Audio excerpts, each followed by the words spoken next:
votre émission priante chaque jour de carême.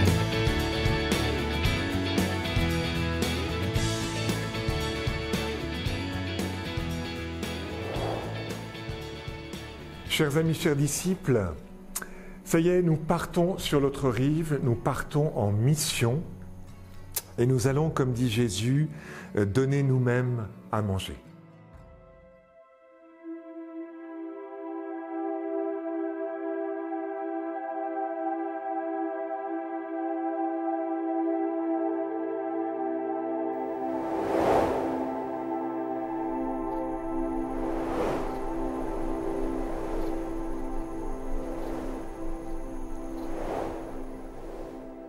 La phrase du jour, donnez-leur vous-même à manger.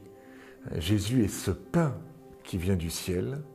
Il est la nourriture du Père, le pain du ciel, et il nous demande de donner à manger aux foules. Pas simplement à nos amis proches, mais aux foules, au monde. Rappelez-vous, on était juste avant avec Hérode, c'est un roi, c'est donc quelqu'un qui doit donner à manger à son peuple, et qui ne donne pas à manger. Qu'est-ce qu'il fait ? Il va tuer Jean-Baptiste et mettre sur un plat la tête de Jean-Baptiste. Voilà une nourriture bien différente de celle des disciples. Donc nous passons d'un mauvais berger, qui est Hérode, à un bon berger, qui est Jésus, et qui va former des bergers, des disciples, pour qu'ils donnent eux-mêmes à manger. Donnez-leur vous-même à manger. Alors, pour nourrir les foules, il va falloir passer sur l'autre rive. Et pour cela, il va falloir changer de programme. Quand je lis la première multiplication des pains, chapitre 6, verset 30, je lis ceci. Il leur dit, venez vous-même à l'écart, dans un lieu désert, et reposez-vous un peu. De fait, les arrivants et les partants étaient si nombreux que les apôtres n'avaient pas même le temps de manger. Ils partirent donc dans la barque vers un lieu désert à l'écart. Et là, les foules arrivent. Et Jésus va les enseigner, et ensuite on va voir la multiplication des pains. C'est intéressant, c'est-à-dire que je ne peux pas rencontrer l'autre, lui donner à manger, m'occuper de lui, si je ne suis pas capable de changer un minimum mon programme. Surtout quand il va falloir rencontrer le païen, et c'est la deuxième multiplication des pains. Je vous le dis tout de suite pour que vous ayez les clés. La première multiplication des pains s'adresse à des juifs, et la deuxième s'adresse à des païens. Donc l'une est sur la rive gauche et l'autre sur la rive droite, si vous préférez, avec le lac au milieu. Donc premier état, est-ce que je suis capable de changer de programme ? Vous voyez, vous prenez le bus, vous parlez avec quelqu'un dans le bus, il y a une vraie conversation, et je me dis, mais est-ce que je ne pourrais pas continuer cette conversation ? Allez, une ou deux stations encore. Et à ce moment-là, je change de programme, je ne descends pas tout de suite. Je suis disponible. Mon curé me dit, tiens, il y a tel week-end, j'ai oublié de te prévenir, tu ne pourrais pas venir pour animer la liturgie ?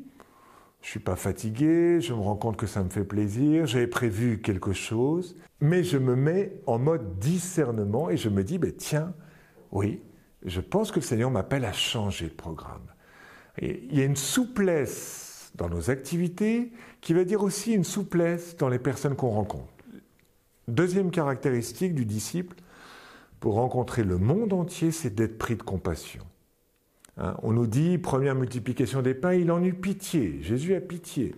Dans la deuxième, on nous dit, j'ai pitié de la foule, chapitre 8, verset 2. Donc à chaque fois, il y a la compassion. L'évangélisation est précédée de la compassion. Vous voyez, si je ne suis pas sensible par rapport à cette misère du monde, je ne vais pas me mettre en marche. Qu'est-ce que Dieu dit à Moïse ? Vois, j'ai vu la misère de mon peuple et je suis descendu. Est-ce que je suis retourné à l'intérieur de moi-même parce que des gens n'ont pas la foi ? Si je ne pleure pas, comme la Vierge à la Salette, comme Jésus à Paray-le-Monial, parce que le monde ne connaît pas l'amour de Dieu, je ne vais pas bouger. Troisième attitude, donner ce que l'on possède. Dans la multiplication des pains, Jésus leur demande une mission un petit peu impossible, de nourrir une foule. Alors, il y a deux problèmes. Le premier problème, c'est que les disciples disent, renvoie la foule. C'est-à-dire qu'en fait, ils n'ont pas compris que c'était une énigme. Jésus demande quelque chose d'impossible. Quand je ne comprends pas, qu'est-ce que je fais?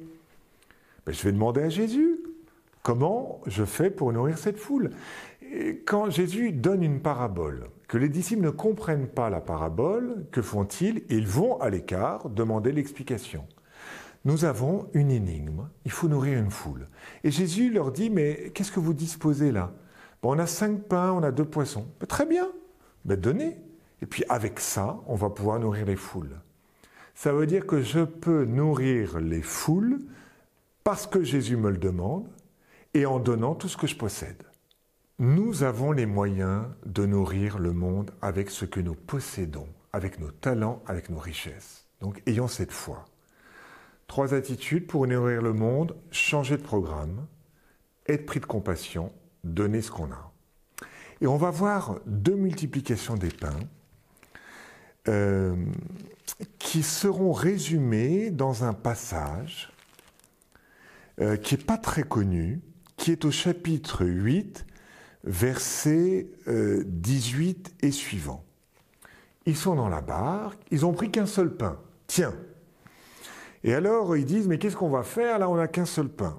Et alors Jésus leur dit, mais pourquoi faire cette réflexion que vous n'avez pas de pain? Vous ne comprenez pas? Vous ne saisissez pas? Avez-vous donc l'esprit bouché, des yeux pour ne pas voir, des oreilles pour ne pas entendre? Et ne vous rappelez-vous pas, quand j'ai rompu les 5 pains pour les 5000 hommes, combien de couffins pleins de morceaux vous avez emportés? Ils lui disent 12. Et lors des 7 pour les 4000 hommes, combien de corbeilles pleines de morceaux avez-vous emportés? Ils lui disent 7. Alors ils disent, ne comprenez-vous pas encore? Ben oui, évidemment. Quand je fais cette homélie, toujours, je dis aux paroissiens, vous avez tous compris, donc c'est bon, je n'explique pas. Évidemment, on ne comprend rien non plus, nous-mêmes. En fait, Jésus, il fait un peu comme un professeur en classe. Il dit, mais attendez, rappelez-vous, là, combien? 12? Combien 7? Ce qui l'intéresse, c'est les chiffres. Ce n'est pas la multiplication des pains, c'est les chiffres.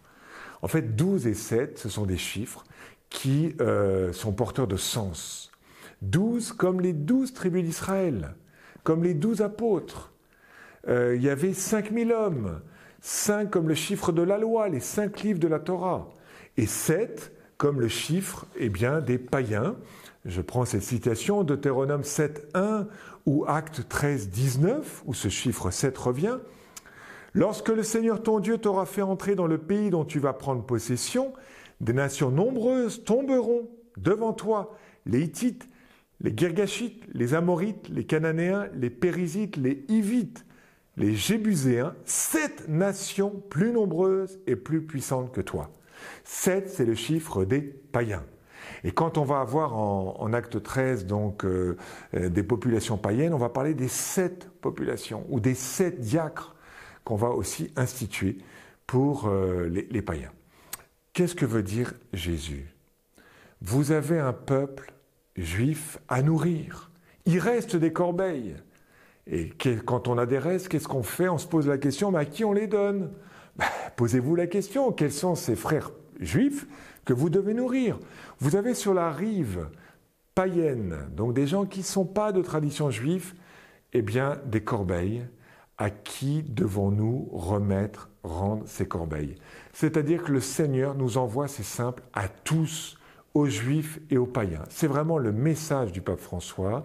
Allez aux périphéries, ne soyez pas simplement entre chrétiens, mais donnez, tous ont droit à l'Évangile. Je voulais terminer par cette petite citation du pape François. Où nous envoie Jésus, il n'y a pas de frontières, il n'y a pas de limite. Il nous envoie à tous. L'Évangile est pour tous et non pour quelques-uns. Voilà. N'ayez pas peur d'aller et de porter le Christ en tout milieu jusqu'aux périphéries existentielles, également à celui qui semble plus loin, plus indifférent. Le Seigneur est à la recherche de tous. Il veut que tous sentent la chaleur de sa miséricorde et de son amour. Alors on va prier. Seigneur, montre-moi, ces peuples affamés qui ne te connaissent pas. Seigneur, donne-moi de sortir de l'excuse qui fait que je dirais peut-être renvoie les foules. Ce n'est plus possible, il n'y a plus de place. Donne-moi ce cœur de compassion, Seigneur, pour que je puisse vraiment rencontrer les gens sans a priori qui me sont donnés, que tu mets sur mon chemin. Je t'en supplie dans le nom de Jésus. Amen. Je vous propose comme petit exercice concret cette semaine, à la sortie de la messe dimanche, de rencontrer pendant 10 minutes une ou deux personnes que vous ne connaissez pas, pour lesquelles vous ne connaissez pas le prénom, par exemple, ou l'histoire, de prendre un petit temps en disant « ça me fait plaisir de vous connaître, on se croise depuis un certain temps, je ne vous connais pas, pourriez-vous me parler de vous ?» Puis vous proposerez quelques questions, depuis combien de temps venez-vous, où habitez-vous? Réjouissez-vous de savoir quelque chose sur quelqu'un d'autre. J'ai été heureux de faire ce parcours avec vous, voilà, grâce à Catoglade. Si vous souhaitez l'approfondir, vous pouvez aller sur Emmanuel Play, Parcours Saint-Marc, Paul Dollier, dans la joie de vous retrouver à travers ces vidéos de la communauté de l'Emmanuel. Bonne route, bon carême.